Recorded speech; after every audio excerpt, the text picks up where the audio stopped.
Hello students, welcome to R2 education.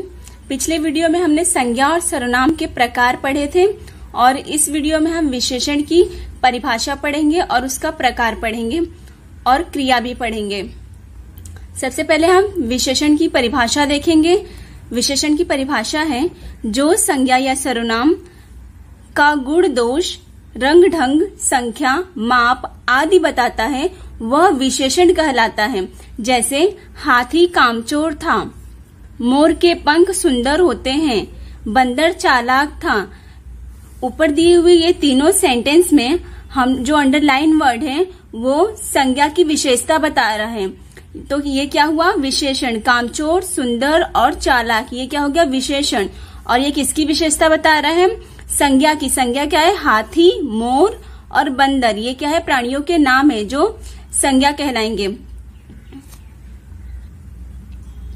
दूसरा उदाहरण है तुम बहादुर हो, वह ईमानदार है, हम स्वतंत्र हैं। ऊपर दिए हुए ये तीनों वाक्यों में जो रेखांकित शब्द है बहादुर, ईमानदार, स्वतंत्र, ये तीनों सर्वनाम जो शब्द है तुम, वह, हम, ये जो सर्वनाम शब्द है उसकी विशेषता बता रहे हैं, इसलिए ये तीनों क्या हुए? विशेषण हुए। विशेषण की एक और परिभाषा देखेंगे जो है संज्ञा या सर्वनाम की विशेषता बताने वाले शब्दों को विशेषण कहते हैं और जिनकी विशेषता बताई जाती है उन्हें विशेष्य कहते हैं। पहले वाला भी परिभाषा आप लोग लिख सकते हो और ये परिभाषा भी लिख सकते हो, दोनों में से कोई भी चलेगा। और उदाहरण देखेंगे। पहला है सुदन एक गरीब लड़का था, शिवाजी वीर पुरुष थे, जगन तुम इतने उदास क्यों हो। ये तीनों सेंटेंस में जो अंडरलाइन वर्ड है गरीब, वीर, उदास, ये सब क्या है? विशेषण है। और ये जिसकी विशेषता बता रहे सुदन, शिवाजी, जगन, ये सब क्या हुए? विशेष्य हुए। उपर्युक्त वाक्यों में रेखांकित शब्द संज्ञा के बारे में कुछ विशेष जानकारी देते हैं, अतः ये विशेषण हुए। ये जो सुदन है, शिवाजी है, जगन है, ये सब क्या है? संज्ञाएं हैं और उसमें जो अंडरलाइन वर्ड है ये सब विशेषण है। अब हम विशेषण के 4 भेद देखेंगे, 4 प्रकार। इसमें से पहला है गुणवाचक विशेषण, दूसरा है परिमाणवाचक विशेषण, तीसरा है संख्यावाचक विशेषण, चौथा है सार्वनामिक विशेषण। गुणवाचक विशेषण की परिभाषा है जिस विशेषण से संज्ञा या सर्वनाम के गुण, दोष, रंग, रूप, आकार आदि का बोध होता है उसे गुणवाचक विशेषण कहते हैं। उदाहरण के माध्यम से समझेंगे। पहला उदाहरण है कोयल का स्वर मीठा है, तो इसमें मीठा क्या हुआ? गुणवाचक विशेषण, क्योंकि ये कोयल की विशेषता बता रहा है। उसने सफेद साड़ी पहन रखी हुई थी, सफेद क्या हो गया? गुणवाचक विशेषण। पुनीत के विचार उदार थे। उपर्युक्त रेखांकित शब्द संबंधित संज्ञा या सर्वनाम का कोई ना कोई गुण बताकर उसकी विशेषता प्रकट करता है, अतः यह गुणवाचक विशेषण हुए।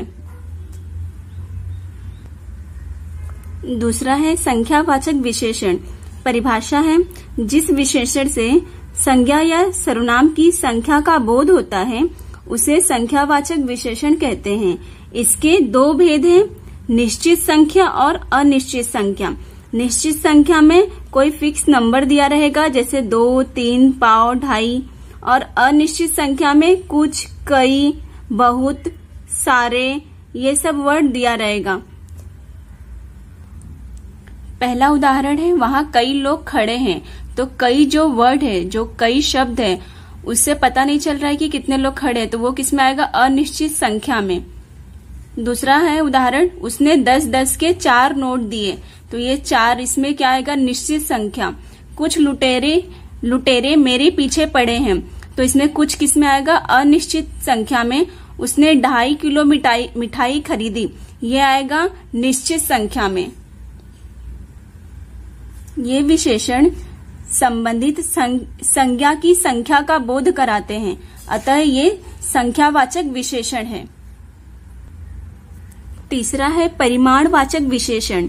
इसकी परिभाषा है जिस विशेषण से संज्ञा या सर्वनाम के नाप, तौल आदि का बोध होता है उसे परिमाणवाचक विशेषण कहते हैं।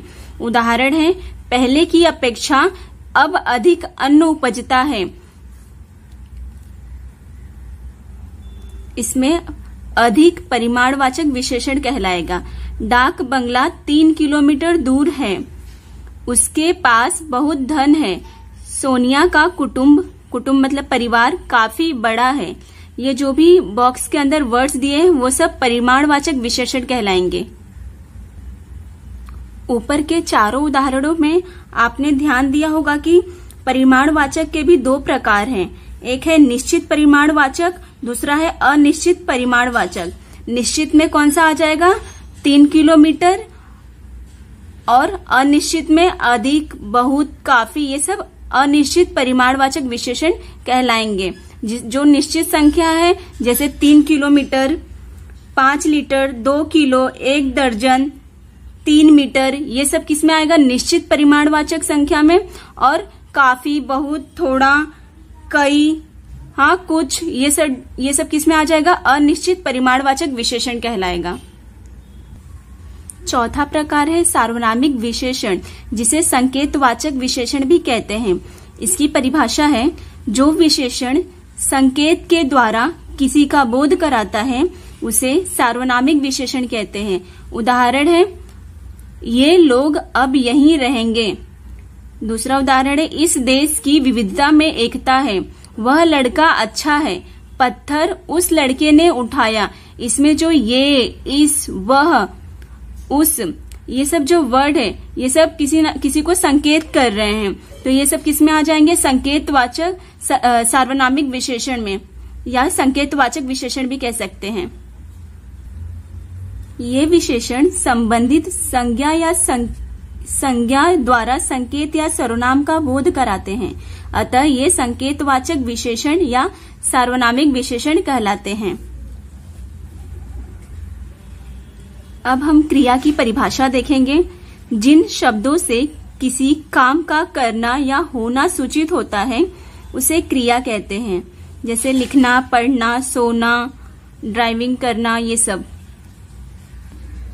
उदाहरण है पहला, बच्चे रेत का घर बनाने में जुट गए। और दूसरा है सामने से एक कार आ रही थी। तो ये दोनों सेंटेंस है, उसमें जुट गए और आ रही थी, इससे काम का करना या होना सूचित हो रहा है। इन्हें ही क्रिया क्रिया कहेंगे इन्हें, क्योंकि इसी से काम का करना या होना सूचित हो रहा है। क्रिया के 2 भेद हैं, सकर्मक क्रिया और अकर्मक क्रिया। सकर्मक मतलब कर्म के साथ और अकर्मक मतलब कर्म के बिना। सबसे पहले सकर्मक क्रिया की परिभाषा देखेंगे। जिन क्रियाओं के व्यापार या कार्य का फल कर्ता से होकर किसी दूसरी वस्तु पर, कर्म पर पड़ता है उन्हें सकर्मक क्रिया कहते हैं। जैसे कि यहाँ उदाहरण दिया हुआ है, उसने साइकिल खरीदी, तुमने मुझ पर एहसान किया। ऊपर के इन दोनों वाक्यों में खरीदी और किया ये सकर्मक क्रियाएं हैं, क्योंकि इन वाक्यों में क्रमशः साइकिल और एहसान ये कर्म है। क्रिया का अर्थ पूरी तरह से स्पष्ट होने के लिए जहाँ कर्म की आवश्यकता होती है वह सकर्मक क्रिया है, और जहाँ पर कर्म की आवश्यकता नहीं होती है वो अकर्मक क्रिया है। जैसे कि मैंने पहले ही आप लोगों को बताया कि सकर्मक मतलब कर्म के साथ, अकर्मक मतलब कर्म के बिना। उदाहरण है मैं अच्छा इंसान बनूंगा। नौकर दिया जलाता है। बगीचे में सुंदर फूल हैं। मंगली सोना चाहती थी। इन वाक्यों में इंसान, दिया, सुंदर, सोना ये सब कर्म है, अतः ये सब क्या हो गई? सकर्मक क्रियाएं। सूचना क्या दिया है? संज्ञा और क्रिया को क्या से प्रश्न पूछने पर उत्तर की प्राप्ति होती है कर्म के रूप में, तो वो क्या हो जाएंगी? सकर्मक क्रिया हो जाएंगी। अगर क्या से प्रश्न पूछने पर उत्तर के रूप में कर्म की प्राप्ति होती है तो वो सकर्मक क्रियाएं हो जाएंगी, और कर्म की प्राप्ति नहीं होगी तो वो अकर्मक क्रियाएं हो जाएंगी। उदाहरण दिया है सुरसती पुस्तक पढ़ती है, अतः यह सकर्मक क्रिया है। क्यों? क्योंकि यहाँ पर सुरसती क्या पढ़ती है, तो इसमें आंसर क्या मिलेगा हम लोग को? उत्तर क्या मिलेगा? पुस्तक। और तो क्या हो गया? पुस्तक क्या है? कर्म है। तो अगर हम लोग को कर्म की प्राप्ति हुई तो वो सब क्या हो जाएगा, सकर्मक क्रिया, और कर्म की प्राप्ति नहीं होगी तो वो हो जाएगा अकर्मक क्रिया। अकर्मक क्रिया की परिभाषा है, जिन क्रियाओं के व्यापार का फल केवल कर्ता पर पड़ता है उन्हें अकर्मक क्रिया कहते हैं। जैसे उदाहरण दिया है, पहला है साइकिल पीछे नहीं रहेगी, दूसरा है गाड़ी आगे बढ़ गई। इन वाक्यों में रहेगी और गई ये अकर्मक क्रियाएं हैं तथा इन वाक्यों में कर्ता क्रमशः साइकिल और गाड़ी है, कर्ता के साथ कर्म नहीं है, इसलिए ये क्या हो गई, अकर्मक क्रियाएं। उदाहरण दिया है, अल्फ्रेड अमेरिका गए, हम आपको जाने देंगे। रूबी निधि के साथ खेल सकती है। पंडित परम सुख उधर से निकले। जो भी ये सब क्रियाएं हैं, गए, सकती है, देंगे, निकले, ये अकर्मक क्रियाएं हैं। आज हमने विशेषण और उसके प्रकार, विशेषण किसे कहते हैं और क्रिया किसे कहते हैं और उसके प्रकार के बारे में पढ़ा, और पिछले वीडियो में हमने संज्ञा और सर्वनाम के बारे में पढ़ा था। इस प्रकार हमने अपना व्याकरण विभाग का पहला चैप्टर जो है शब्द भेद वो कंप्लीट किया। नेक्स्ट वीडियो में हम काल परिचय के बारे में पढ़ेंगे।